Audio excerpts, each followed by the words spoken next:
सैफ अली खान के साथ creative differences के चलते दिनेश विजन वो कंपनी छोड़ देते हैं और अपनी खुद की कंपनी की शुरुआत करते हैं।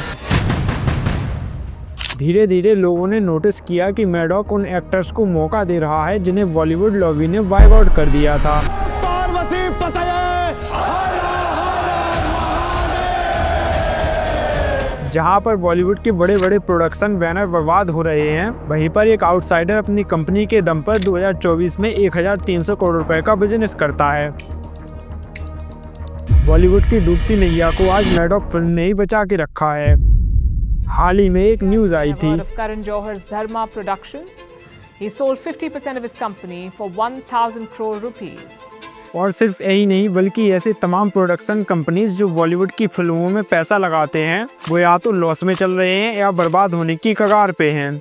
बट इस सिनेरियो में Maddock film production company has managed to become a profitable company. अगर आप उनकी कुछ फिल्म्स उठा करके देखेंगे जैसे छावा, स्त्री 2, जरा हटके जरा बचके, जो बॉक्स ऑफिस पर ब्लॉकबस्टर सुपरहिट रही हैं। अभी सवाल यह है कि कैसे दिनेश विजन, जिनका कोई फिल्मी बैकग्राउंड नहीं था, बीइंग आउटसाइडर, उन्होंने आखिर एक ऐसी इंडस्ट्री में अपनी कंपनी खड़ी की जो कुछ लोगों के थ्रू कंट्रोल की जाती थी और आज के टाइम पे वो उसी इंडस्ट्री में डोमिनेट कर रहे हैं। आखिर कैसे?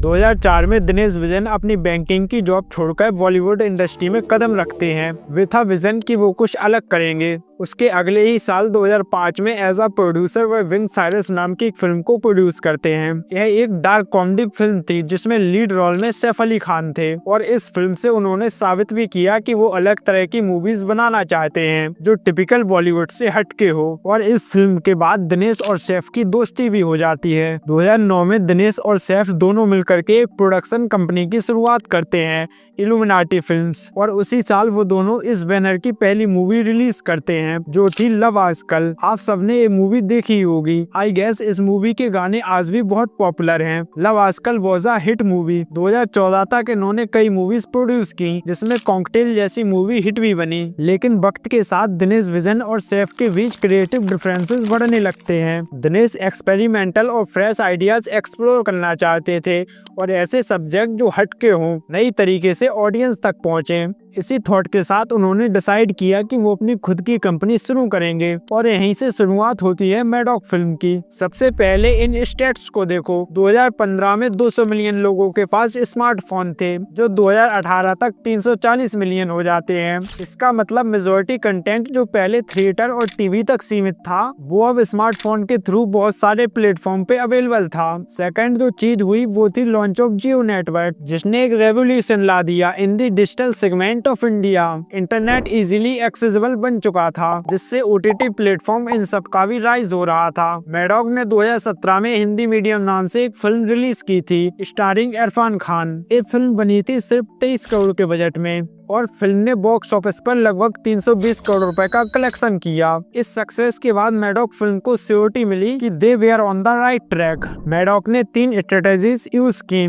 पहला था कॉस्ट इफेक्टिव प्रोडक्शन। अगर आप उनकी प्रोडक्शन कॉस्ट को देखेंगे तो मोस्टली 20 करोड़ से लेकर 50 करोड़ की रेंज में आपको देखने मिलेगा। वो ज्यादा से ज्यादा ट्राई करते हैं कि जो बजट पर फिल्म उन्हें अलॉट किया जाए उसे इफेक्टिव तरह से यूज करें। फॉर एग्जाम्पल भेड़िया जैसी फिल्म में जो वीएफएक्स की क्वालिटी दिखाई गई है, इससे क्लियरली हमें पता चलता है कि इस सेगमेंट पे बहुत खर्च किया गया है, जिस वजह से फिल्म का बजट भी थोड़ा ज्यादा था। फिल्म का बजट कम होने से उन्हें एक बहुत बड़ा एडवांटेज मिलता है जो है ओवरऑल रिस्क फैक्टर कम हो जाता है। अगर फिल्म नहीं भी चली तो उन्हें ज्यादा नुकसान नहीं होता। बट इसे हम अगर बाकी बॉलीवुड में देखें, for example thugs of Hindustan जैसी मूवीज जिनका बजट ऑलमोस्ट 250 करोड़ रुपए था, बट बॉक्स ऑफिस पर यह एक डिजास्टर साबित हुई। एंड सिंस ज्यादातर बॉलीवुड की मूवीज स्टार ड्रिवन कॉन्सेप्ट पे बेस्ड हैं। फॉर एग्जांपल आदि पुरुष जैसी मूवी में प्रभास ने अकेले 150 करोड़ रुपए चार्ज किए थे। फिल्म का बजट था 700 करोड़ रुपीज।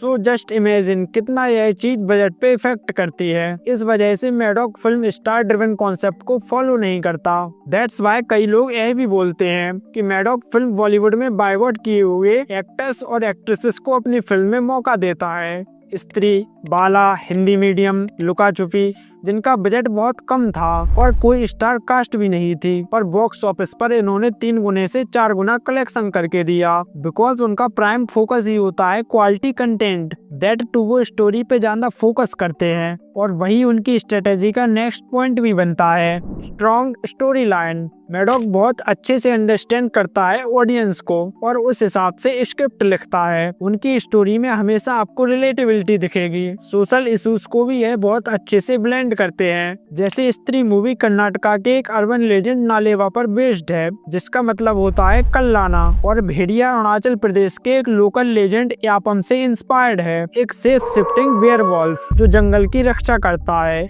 इसी वजह से Maddock film are avid to produce a quality content. और वहीं बाकी बॉलीवुड ना ही अच्छी कहानियां लाता है और ना ही अच्छे एक्टर्स, और यहाँ पे इस सिचुएशन को और वर्स्ट बनाता है nepotism. For example Dharma production, जो इसके लिए मशहूर है। And the reason why this nepo kids are failing is because they are not aware कि उनकी ऑडियंस कैसी है, हाउ बॉलीवुड इज फेलिंग। इस चीज को पॉइंट आउट करते हुए अनुराग कश्यप ने एक इंटरव्यू में बोला था कि बॉलीवुड का सिनेमा उन लोगों के हाथ में है, वो भी सेकंड जनरेशन जो ट्रायल रूम में बड़े हुए हैं। उन्होंने जिंदगी को एक्चुअल में जिया ही नहीं। उनका रेफरेंस पॉइंट भी सिर्फ सिनेमा ही है, जो स्क्रीन पर नहीं है वो उनके लिए सिनेमा में हो ही नहीं सकता। YRF की सबसे बड़ी प्रॉब्लम भी यही ट्रायल रूम इफेक्ट है। तुम एक देसी स्टोरी लेते हो, उसमें तुम बनाना चाहते हो पायरेट्स ऑफ कैरिबियन और वह बन जाता है ठग्स ऑफ हिंदुस्तान। तुम एक स्टोरी लेते हो और बनाना चाहते हो मैड मैक्स फ्यूरी रोड और वह बन जाता है शमशेरा।